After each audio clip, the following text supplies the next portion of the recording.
Hi, I'm David. Hi, I'm Jelena. Welcome to our tutorial and our channel. What are we doing today? Today we're doing a pose from intermediate series BHEKASANA. BHEKASANA. The little frog? That's right, the frog. Instead of BHEKASANA, the crane. Bird. Yeah. So BHEKASANA.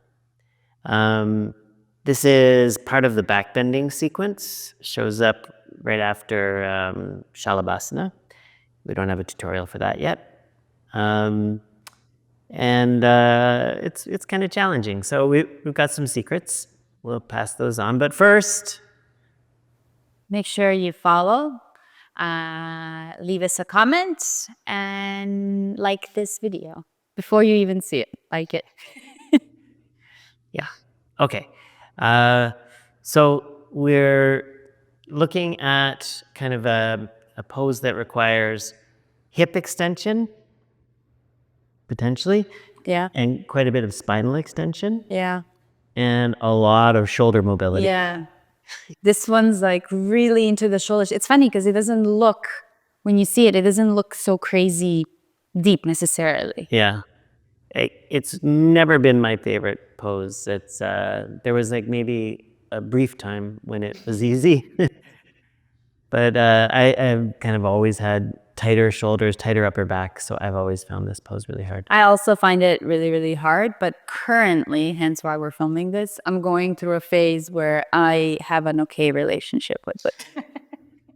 I also have to say, well, we can talk about while we're in it too, but it is one of those proportion-dependent postures. Absolutely, yeah. I mean, most of them are in some way or other, but this one really makes a big difference if you've got like long legs. And arms. Yeah. You know, like Makes it much easier. The long shin bone. Yeah. All the back bends, really. Yeah. Okay. So ready? Let's look at it. First, we'll do the vinyasa count. I've been asking in the tutorials, you know, if we should bother, if the details are important, and people say they are. They like them. So that's good news. So this one has a little thing in it that a lot of people don't know. Listen to this. So we go from downward dog, BHEKASANA, Chatwari, inhale into Chaturanga Dandasana. Stay here as you exhale. So don't come down. Pancha, on your inhale, come onto your stomach. Get into the posture. We'll talk about how you do that. Nasagra drishti, gaze to the nose. 5 breaths here. 1, 2, 3, 4, 5. And then right away, shut. Inhale into your upward dog. And sapta, exhale, go back, downward dog. Good. Pretty simple looking, right? And then just another detail in terms of the vinyasa count. This is counted on the inhale coming into the posture, pancha. Yep. So that would be the first of the 5 counts in the pose. That inhalation would be, you know, the first on 1, right? Yeah. So it means you hold it like 4.5. 4.5, right? Because that inhale counts, then you exhale, that's 1. already 1. Yeah. And then you go to the next one, so. Yeah. Good news. Though our teacher would count this and it would be a very, very long hold in a lead class, which I realized has been really helpful because it does open up the body so much for the deep backbends that come right after it. So you do feel kind of this energy rushing through the body. Mm-hmm. Yeah, I mentioned this is the, comes after Shalabhasana in this backbending sequence. Shalabhasana is the first Up the backbends, yeah. And then we slowly kind of increase the amount of extension in the spine. Or Kapotasana sort of being the peak. Yeah. And then after that, we do Supta Rajasana. We come out of the depth a little bit, and then we let go of the backbends. Yeah. So this is a good prep. And obviously, you can see Jan is getting like, starting to do that nice sort of extension in the lumbar spine. And then also the thoracic spine, she's getting that like tilt and lift up. And there's a lot of extension, you know, happening in the shoulder here. So opening up across the chest there. Yeah. But I would say one of the hardest things about this pose is getting both of your hands in that position at the same time. And you're supposed to really do it that way, not do one at a time, yeah. time. Because once we start doing that one at a time, usually like we do funny stuff with our body, we tweak it in a certain way, and it can cause discomfort or even some kind of injury in the shoulder. So you really want to be mindful and try getting into it both hands at the same time. Yeah, I think the one at a time thing people use, they go into one to kind of prep, and then they'll do the other, and then they'll do both. And there isn't a prep in terms of the vinyasa count. Yeah. That's Ashtanga. And you can say, okay, well, there's the vinyasa count, and then there's my practice. But there is something inside of just going straight into it. There's that evenness. Yeah. And then there's this kind of detachment that you practice just getting into where you can be according to the correct structure. And see that as the depth of the asana, you being with the discomforts of it, with the doubting and the judgy mind, versus doing the prep work to get deeper into it physically. So something for you to contemplate. But also what we're talking about, the uneven getting into it, we mean this. You're like refusing to move out of my way. So sometimes we'll see people do this, like go one and then, Well, that would be one at a time. Yeah, that's what I mean. More often I see, here, come down. More often I see this.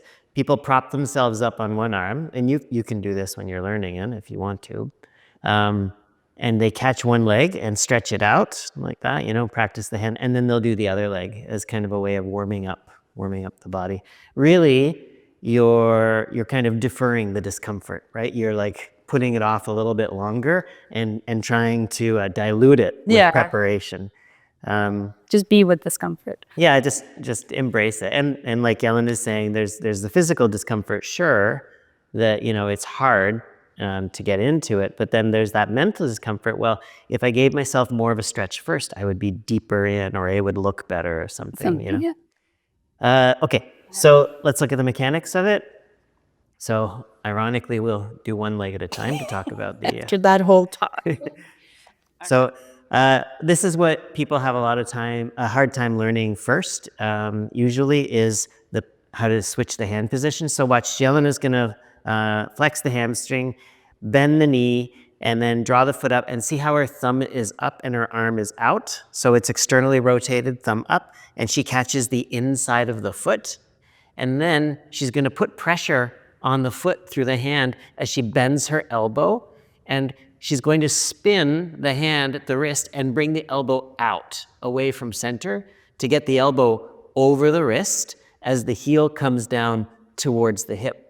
Also, this is a really deep quadricep stretch, so she's also starting to lift the knee a little bit away from the floor. Here's that anatomy thing too. If you have a long shin, long thigh, you might be able to get your heel all the way down onto the floor.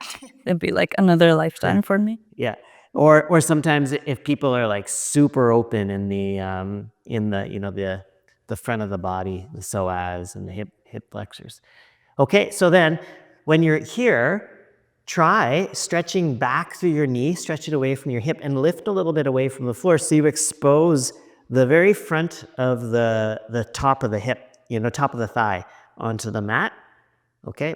And push down with the hands. The other thing you can do, you want to do this one too? Yeah.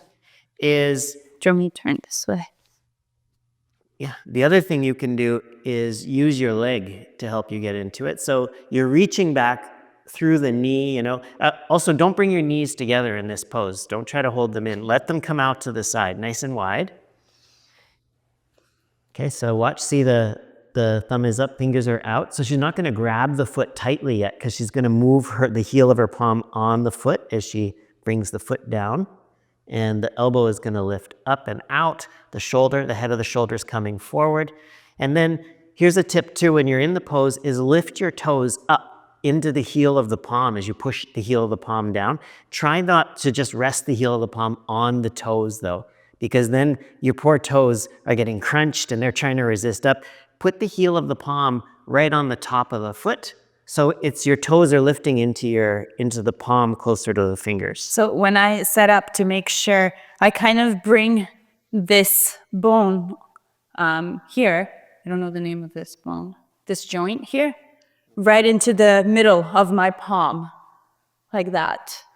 And then I start pressing, and as I press, my foot also resists back, and that kind of keeps it in place. I bring it down, and then here I can rotate and make sure that the heel of my palm stays on top of the joints above my toes. There. Another way you can do it, you can also, if you're having a hard time, when you're here, bring your index between your big toe and the second toe, and then you can use that to keep holding onto your foot as opposed to just your toes. Okay, and then if you feel up to it, you can do both at the same, well, not if, you want to try to do both at the same time. So opening the knees, bending both legs, reach back, catch the inside. So even that can be kind of tough if your shoulders are tight. The other thing you can do is try to keep your chest a little bit lifted, chin lifted off the floor as you reach back. Hard to do as well. And now from here at the same time, you're going to roll your elbows out. So you're inwardly rotating your upper arms, rolling the heads of the shoulders forward, pushing down. And look at this. Look at the lift Jelena is getting through the knee. So she's getting that deep hip extension and extension through the back. Only the hips and the lower belly are on the floor right now. Drishti's the nose, and she's pushing down through the hands and pressing the chest forward. Good.